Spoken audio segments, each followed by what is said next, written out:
All right, okay, we've got another rapid play game in the Road 2400. Amusingly, I actually pre-moved knight f6 to whatever they did, so it's given me less freedom in what I play. White has chosen a sort of, I guess, London system, maybe? Yeah, they seem to be doing a London system. I am doing a Queen's Indian type move in response.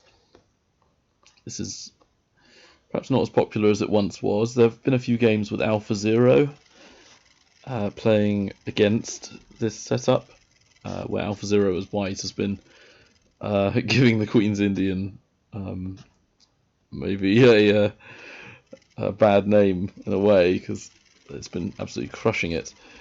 So here, though, my opponent is very unlikely to be AlphaZero.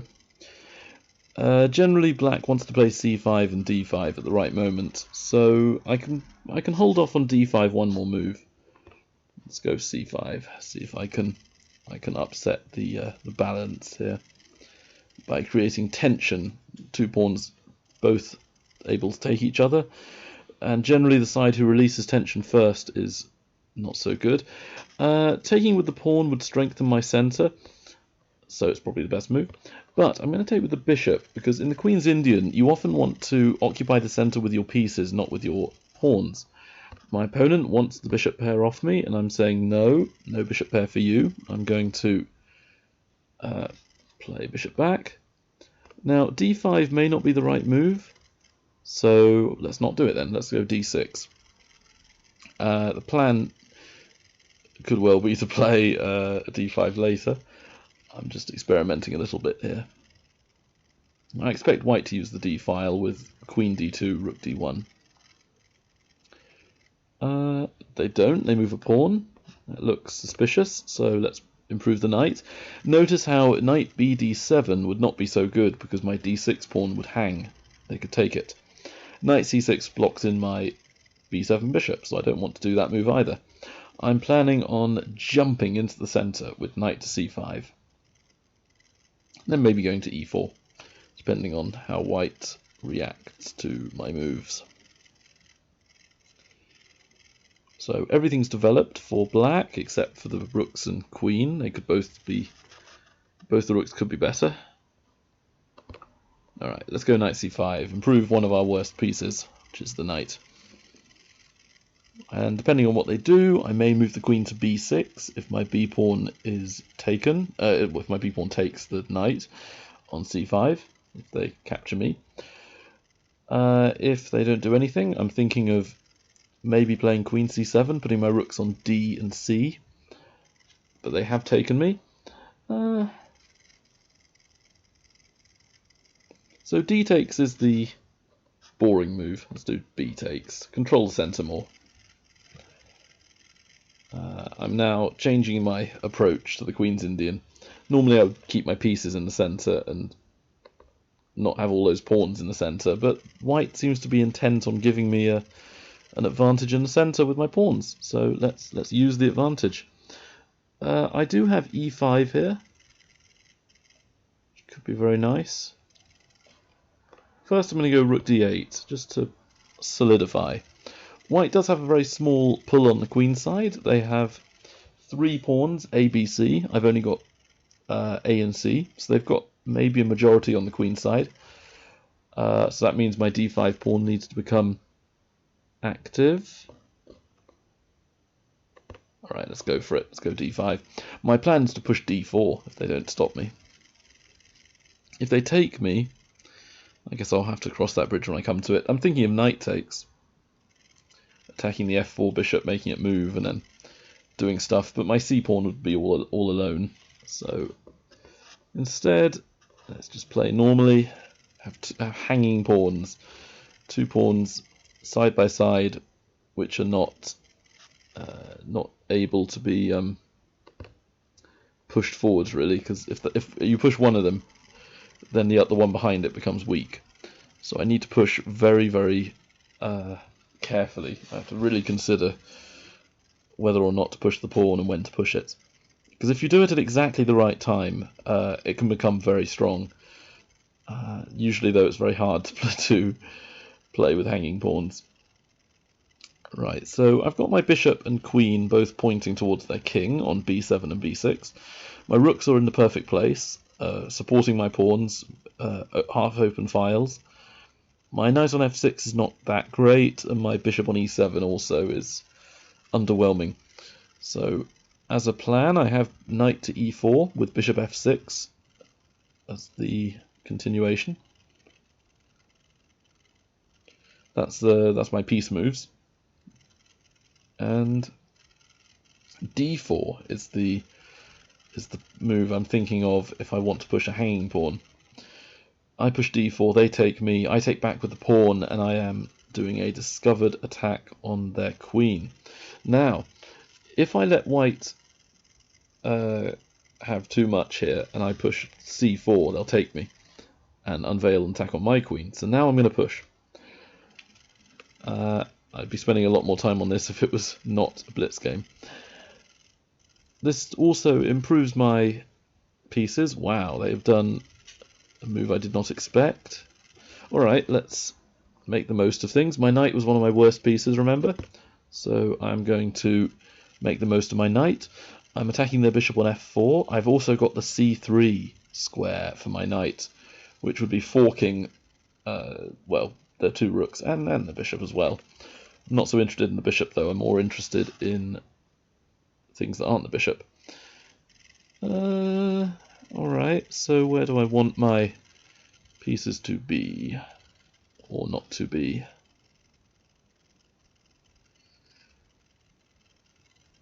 I'm playing a bit dangerously, but I'm going to offer the queen trade. Normally I wouldn't do that, but here I'm feeling like I can offer the queen trade and be okay. And I really want to play queen takes g2. King takes g2, knight takes e3, king moves, knight takes c2, bishop takes, and I don't quite have enough. It's very close though. I can almost play it. Oh, so close. So close. Alright, fine, let's do queen h5.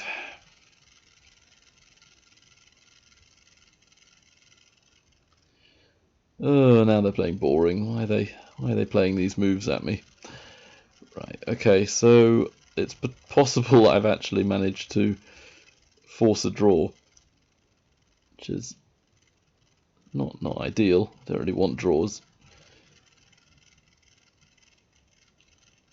Yeah, it's not very fun at all. So queen g3, bishop back to d3, queen f6, bishop e5, queen e6, bishop f5, queen a6. Just looks like it's asking for trouble. Queen c6 might not be so good. So, alright, I'm going to push queen h4 then.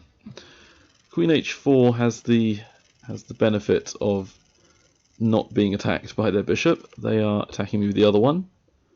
So this is my plan, queen g5, and I'm trying to run away with my queen. It's in a strange place. And if they take me on d4, which I do expect at some stage, what I'm thinking is I will take back on d4, not playing entirely unexpectedly. They'll take with the rook, and I'm looking at moves like bishop c5. They have taken me, so I now need to consider whether I take the pawn for certain. I do have knight f4. Knight f4 looks like an interesting move. Knight f4, they are being attacked on g2. If they do bishop takes f4, they lose instantly, which would be very nice. They do also have rook g4, which is annoying. Oh, but I've got a nice move.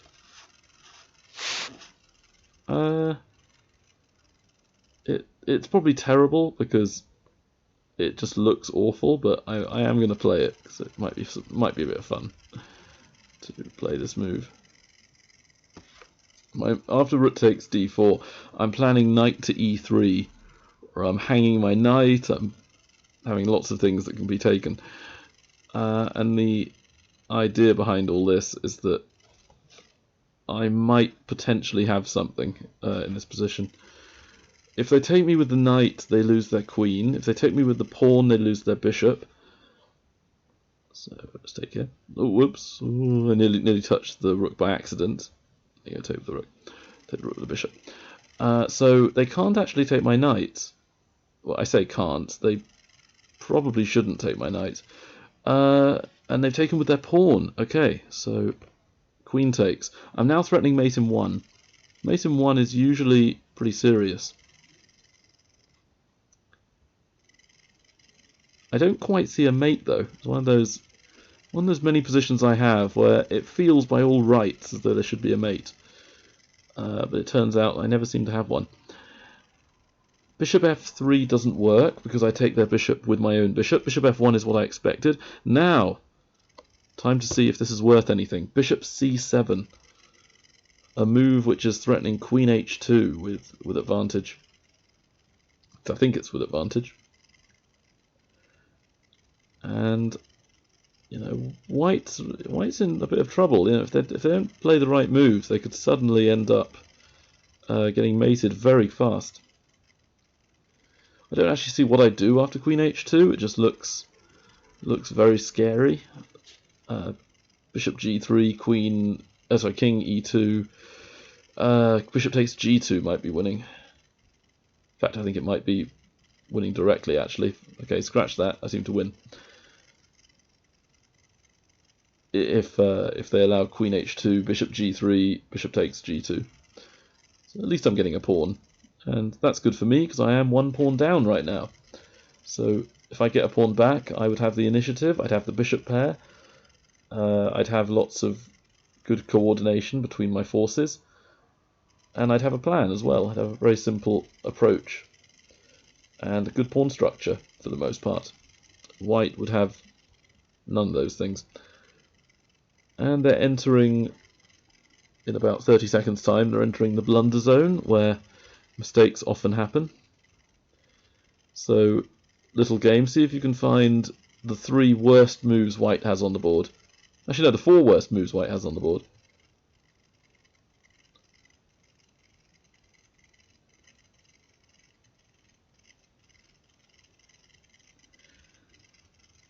So, I believe the worst moves are queen to f2, which would allow mate in 1 on h2. Bishop to e2 and knight to d2, allow mate on g2 with my queen. Oh no, hang on, knight d2 doesn't. What am I talking about?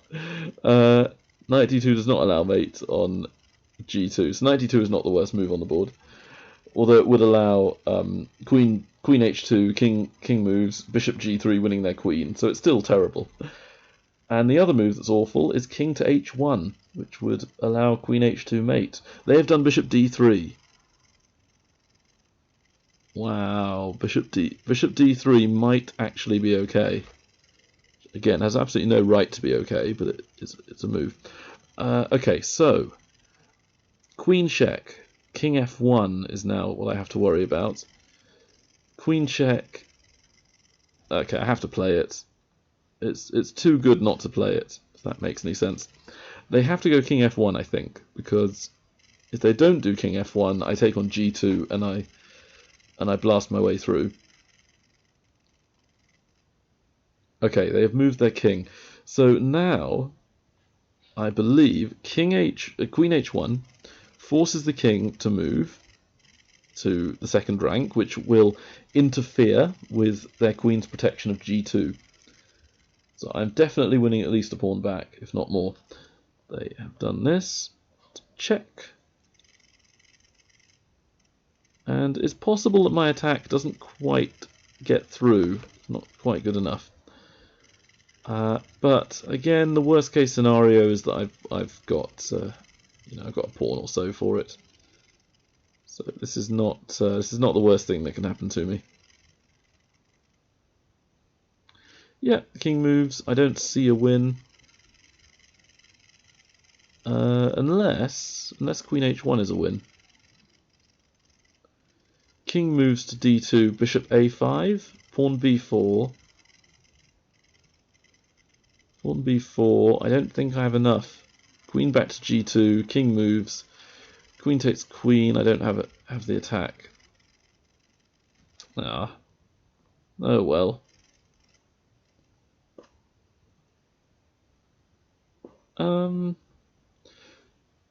They've got 17 seconds though, so they don't have a lot of time. Alright, let's do this. So this will keep the tension, as a lot of masters call it. There's still lots going on. The queens are on the board, so their king is very weak. They've got 5 seconds to make a move, which probably isn't enough time to play very well. And bingo, they have lost. So I gained 2 points for my racing. Right, let's have a look at the analysis board and just see how bad things get. Right, so if we go back to the beginning, I'll take about 30 seconds to do this game, I think, so it doesn't look too interesting. So it's Queen's Indian. I'm just developing pieces. I'm rushing through this because all it is really is just a classical setup. Both sides are putting their bishops in places where they are very solid. They're very well placed. Black's knight's on f6, white's counterpart is on f3. This d6 move's a bit passive. It's a bit it's not as aggressively taking control of the center. It's having a small center, as they call it. 2 central pawns against the 1 for white. But then, after they release tension a bit too early, I think, my b pawn takes. Now I've got a definite majority in the center, which will be good for the middle game and the opening stages. And then in the ending, it switches round. So you want wing pawns, so A, B, G, and H on the board, so that the enemy king has real trouble reaching them if they become a passed pawn. Yeah, bishop e4 is what I thought about. That's a move I've seen in several openings, but d5 to me looked like a good way forwards, a good way to progress. And I improved all my pieces. Rook e8 looks very strange. The computer recommended that for a moment. Rook a c8 to me looks stronger. Then yeah, I thought about queen e6 for black, just improving the queen and putting it more in the central sphere. But instead, d4, it was the wrong time to push the d4 pawn. That's why it's so hard to play with hanging pawns. White went a bit wrong though, and my move isn't so bad. It's about equal. Knight c4 is terrible though. It's a retreating move. Shouldn't really be running away too often. And yeah, I basically almost get a draw because of this practical repetition that can occur. So I had to be careful and almost trick them into chasing me too much, where I kept something here. And I have somehow misplayed this. Knight b4 is what was interesting here. Knight b4 to attack their queen and their rook, still giving it the advantage to white. My knight e3 is apparently terrible because of queen d2. I guess I have to take the knight, and then we trade off a lot of things, and white is a pawn up, so they're better. But because they took here, this allowed me to get the bishop pair and a huge attack. Bishop g4 is one of the only good moves for white. And now it's lost. Yeah, bishop c7, just infiltration. Bishop d3, yes, my move is correct. Queen h2. I win the pawn.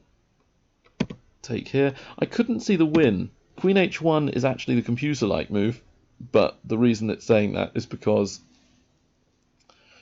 I guess it makes the king go to a worse place, and then I take the pawn on h3 anyway. So my capture on h3 was quite good. And it's -3, so black is still definitely better. But then it ran out of time and lost. So, quick computer analysis. In Blitz, your center pawn lost, so your performance is worse because you have less time, so you're having to play more on instinct. I made 0 blunders, so that's good, but 5 mistakes. Not so good. 35% average center pawn loss. That's probably like a 2000 performance if I was playing a longer time limit. On Blitz, though, it's probably pretty good. Anyway, that was the game. Hope you liked it, and see you next time. Bye.